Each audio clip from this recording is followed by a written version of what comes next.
Terima kasih Bu Moderator. Tadi kita telah berdiskusi mengenai strategi kebijakan pertumbuhan ekonomi. Sekarang kita akan mendiskusikan mengenai kebijakan di bidang tenaga kerja. Bicara mengenai kebijakan tenaga kerja, kita tahu bahwa isunya bukan saja menurunkan angka pengangguran dan menciptakan lapangan kerja, tetapi juga bagaimana menciptakan lapangan pekerjaan yang berkualitas. Terkait dengan itu kami menemukan sejumlah fakta-fakta di tenaga kerja. Fakta pertama adalah 70% pekerja Indonesia sebagian besar bekerja di sektor informal, yang secara relatif lebih buruk dari mereka yang bekerja di sektor formal. Fakta kedua, ada ketimpangan upah yang amat besar antara pekerja di sektor formal dengan mereka yang bekerja di sektor informal. Dan fakta yang terakhir adalah 15% dari pekerja kita yang bekerja di sektor informal yang dapat pindah ke sektor formal dengan mendapatkan pekerjaan yang lebih baik. Dengan fakta-fakta tersebut, kami menilai ada dua kebijakan strategis yang amat penting di bidang tenaga kerja. Pertama adalah memberikan proteksi kepada mereka yang bekerja di sektor informal, dan yang kedua adalah mempercepat proses transisi dari mereka yang sebelumnya bekerja di sektor informal ke sektor formal. Kalau kita melihat visi dan misi dari para kandidat capres, kami menilai bahwa seluruh kandidat sepertinya fokus kepada mereka yang bekerja di sektor formal, seperti misalnya mengenai undang-undang tenaga kerja dan hubungan industrial. Ya, singkat. Dengan begitu kami menilai bahwa mungkin 5 tahun ke depan angka pengangguran turun, tetapi penurunan ini sepertinya tidak dibarengi oleh peningkatan kualitas pekerjaan di Indonesia. Silakan tanggapannya. Ya, yang pertama saya akan berikan kepada tim dari JK Wiranto untuk menjawab. Baik, terima kasih. Kami justru melihat kita jangan hanya mencetak pekerja, akan lebih baik kalau kita mencetak justru entrepreneur, wirausaha yang pada gilirannya nanti justru menciptakan lapangan kerja baru. Untuk itulah JK Wiranto menitik beratkan, pertama bagi pemain baru, yaitu yang anak-anak barusan lulus sekolah, lulus SMA atau sarjana baru, ini mereka ini butuh masa depan. Untuk itulah kita mempersiapkan program mampu, yaitu program untuk pembiayaan modal bagi mereka dengan tanpa jaminan dan juga bunga yang sangat rendah. Kemudian kita juga melihat para pemain lama yang memang sudah bekerja, mereka ini butuh peningkatan, apalagi yang usianya sudah semakin tua. Untuk itulah perlu retraining, perlu penambahan skill baru. Nah, disinilah kita juga melihat kalau yang sudah kena PHK umur 40-an itu mau cari kerja susah. Untuk itulah kita perlu mempersiapkan mereka menjadi wirausaha, dan untuk itulah kita juga mendorong Bank Indonesia ini supaya lebih efektif memberdayakan lembaga-lembaga keuangan dan perbankan untuk membiayai bisnis di sektor real dan usaha rakyat. Jangan hanya yang besar-besar saja. Jadi fokus kami adalah mencetak pengusaha-pengusaha untuk membuka lapangan kerja dan bukan hanya memindahkan pekerja sektor informal ke sektor formal. Terima kasih. Ya, terima kasih Pak Ben. Selanjutnya tim SBY Budiono. Ya, terima kasih. Saya menghargai betul apa yang disampaikan tadi, itu menjadi keprihatinan kami. Cuma saya ingin menambahkan, ada sisi lain selain fakta bahwa 70% tenaga kerja employment kita itu bekerja di sektor informal. Di sisi lainnya adalah 75% mereka yang bekerja itu berpendidikan SMP atau kurang.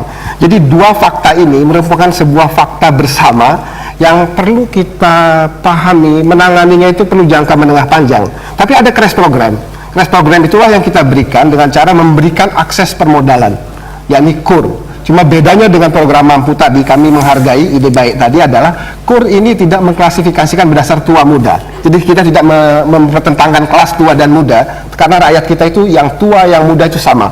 Nah, faktanya adalah dari 22,7 juta unit usaha yang bekerja di non pertanian, 99% tadi, lebih ya, 99,2% itu mereka bekerja di sektor informal ya.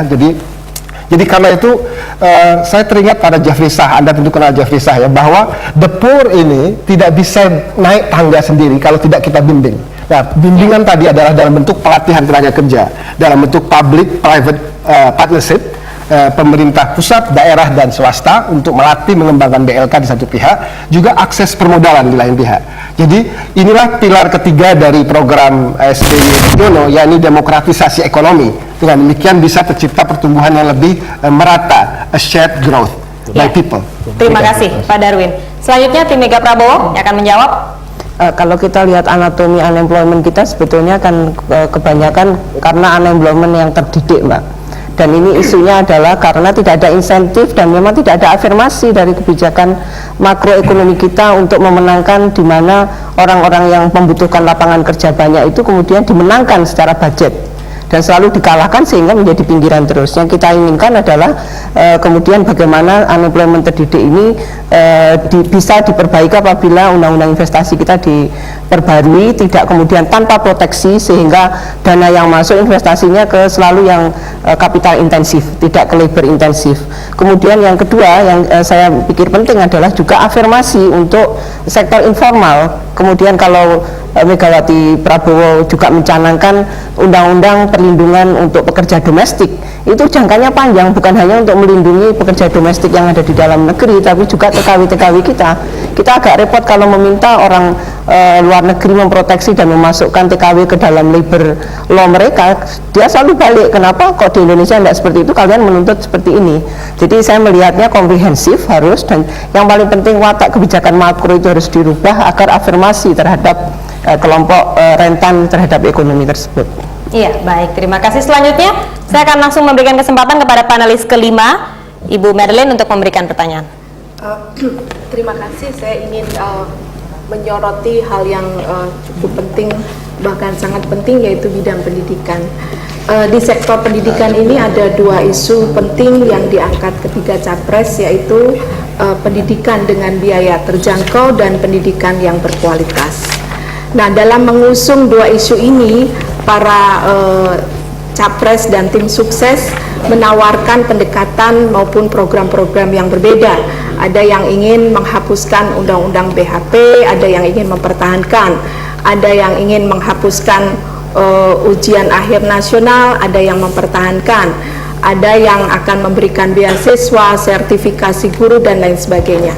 Nah, menurut kami sebenarnya untuk meningkatkan kualitas pendidikan dan juga memberikan pendidikan yang terjangkau, ini ada beberapa masalah yang meskipun bersifat instrumental tetapi perlu dipecahkan, dan sayangnya sampai saat ini belum memperoleh perhatian. Di antaranya adalah banyaknya siswa miskin yang tidak berprestasi, yang tentu saja tidak termasuk dalam program-program yang ada. Singkat, Ibu Madeline. Kemudian bagaimana penanganannya. Kemudian juga ada rendahnya efisiensi dalam pengelolaan dana pendidikan. Pengalaman masa lalu menunjukkan dengan dana pendidikan yang ada, toh tidak semuanya terserap. Nah, ini pertanyaannya bagaimana dengan dana yang akan meningkat ini penyerapan bisa ditingkatkan. Dan yang ketiga, persoalan pengukuran kualitas pendidikan. Baik, saya kira itu yang perlu ditangani sebelum memecahkan persoalan-persoalan yang lebih konseptual dan terima kasih, Bu Madeline. Terima kasih. Silakan langsung yang pertama, tim Mega Prabowo, saya berikan kesempatan. Terima kasih. Saya kira berkaitan dengan urusan kualitas dari pendidikan itu sendiri, mungkin kita terjebak ke dalam melihat persoalan kurikulum yang ada sekarang ini. Ada yang mungkin kurang dibaca di dalam program kami itu adalah justru reformasi kurikulum, sehingga kita tidak serta-merta di dalam menilai anak didik kita itu dengan kurikulum yang memang dengan sendirinya tidak akan mampu mengangkat bagi mereka-mereka yang ada di daerah-daerah, di daerah miskin.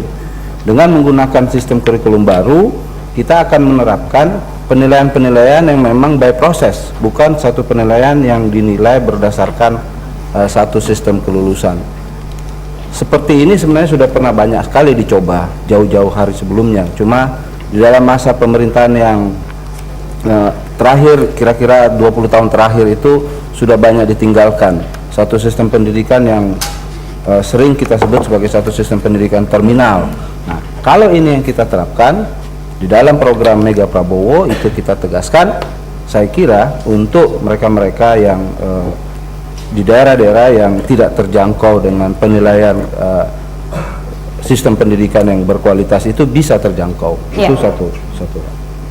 Yang kedua, untuk penyerapan dalam anggaran, saya kira itu ada di dalam program kami juga. Dengan tegas dikatakan kami ingin mengembangkan universitas-universitas riset yang selama ini ditinggalkan. Universitas riset itu akan mampu menyerap semua anggaran-anggaran yang ada itu sekarang. Ya, maaf Pak Tio, waktunya habis. Saya berikan kesempatan kepada tim SB Budiono untuk menjawab.